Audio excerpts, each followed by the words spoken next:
Hi friends, ఈరోజు మరొక చక్కని కథ వినిపించడానికి నేను రెడీ, వినడానికి మీరు రెడీయా? ఓకే. అనగనగనగనగనగనగా ఒక ఊరిలో సుదర్శనుడు అనే ఒక పేద యువకుడు నివసిస్తున్నాడు. అతను ఒకరోజు ఏదైనా పని దొరుకుతుందేమోనని పక్క ఊరికి ప్రయాణమయ్యాడు. దారిలో చిన్న అడవి మార్గం ఉంది, అది దాటి వెళ్ళాలన్నమాట. ఆ యువకుడేమో విష్ణు భక్తుడు, దైవనామస్మరణ చేసుకుంటూ ప్రయాణం చేస్తున్నాడు. దారిలో ఒక సాధువు కనిపించాడు, ఆ మార్గాన్ని వెళ్తుంది. సరే, ఇద్దరు కలిసి ప్రయాణం సాగిస్తున్నారు, మాట్లాడుకుంటూ నడిచి వెళ్తున్నారు. అప్పుడు సాధువు అడిగాడు, ఏనాయనా ఒంటరిగా అడవి గుండా ఎక్కడికి వెళ్తున్నావు అని అడిగాడు. పని వెతుక్కోవడానికి పక్క ఊరికి వెళ్తున్నాను స్వామి అని చెప్పాడు సుదర్శనుడు. కొంచెం దూరం వెళ్ళాక కాసేపు అలసట అనిపించింది. కొంచెంసేపు ఆగుదాం, ఏదైనా ఒక చెట్టు కింద సేద తీరుదాం, కాసేపు సేద తీర్చుకుని మళ్ళీ ప్రయాణం కొనసాగిద్దాము అనుకున్నారు. సరేనని చెప్పేసి ఒక పెద్ద చెట్టు ఉంది, అక్కడ ఆగి కూర్చొని కబుర్లు చెప్పుకుంటున్నారు. ఇంతట్లో వాళ్ళకి దూరంగా కొద్ది దూరంలో ఒక నక్క కుంటుకుంటా నడుచుకుంటా వస్తుంది.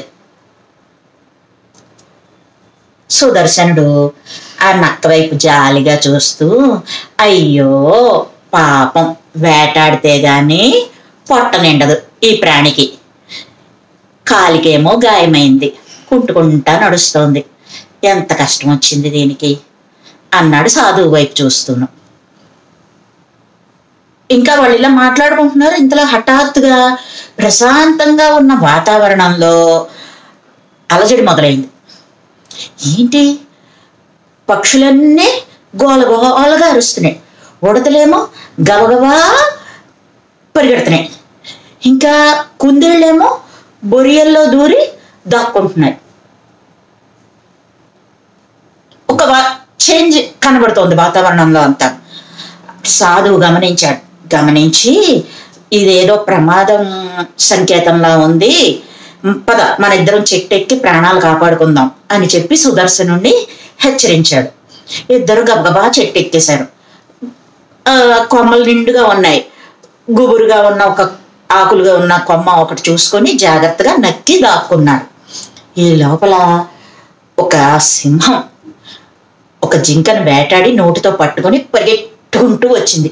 ఆ చెట్టు దగ్గరికి వచ్చి చెట్టు కింద కూర్చుని శుభ్రంగా భోంచేసింది. కడుపు నిండింది, వెళ్ళిపోయింది. అది వెళ్ళిపోయాక చూసి జాగ్రత్తగా నక్క బయటకు వచ్చింది. వెళ్ళిపోయిందా లేదా సింహం అని చూసుకుంది. వెళ్ళిపోయింది. వచ్చి ఆ సింహం తిని వదిలేసిన మిగిలిన మాంసం ముక్కల్ని, ఆహారాన్ని అది తిని కడుపు నింపుకుంది.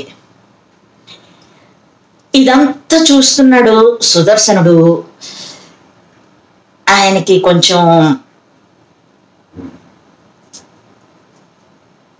కినుక వచ్చింది భగవంతుడి మీద, చిన్న కోపం అన్నమాట.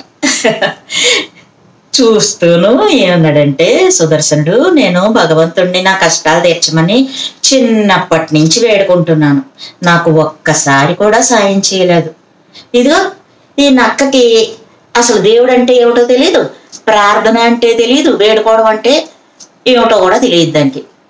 కానీ అయ్యో అది ఇప్పుడు వేటాడలేని పరిస్థితిలో ఉంది అని చెప్పేసి దానికి భోజనాన్ని ఈ సింహం ఆహారాన్ని వదిలేసిన రూపంలో పంపించాడు అని చెప్పేసి సాధువుతో అన్నాడు.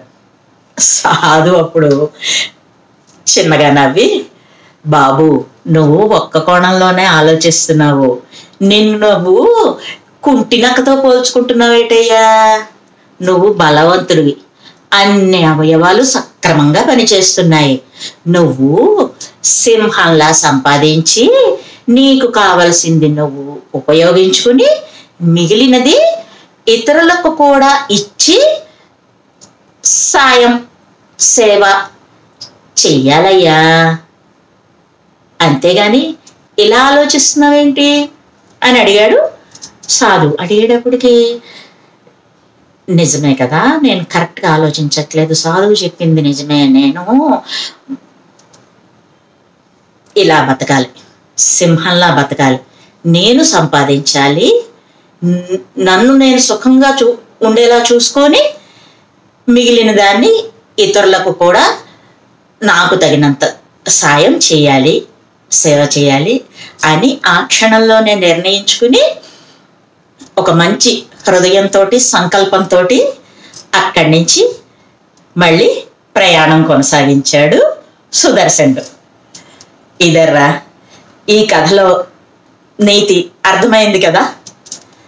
మనం సుఖంగా సరిపడినంత సంపాదించుకుని ఉంచుకుని మిగిలినది ఇతరులకు ఇవ్వాలి, వాళ్ళని కూడా సంతోషంగా ఉండేలా మన వంతు ప్రయత్నం చేయాలి, సమాజ శ్రేయస్సుని అందరూ కోరుకోవాలి.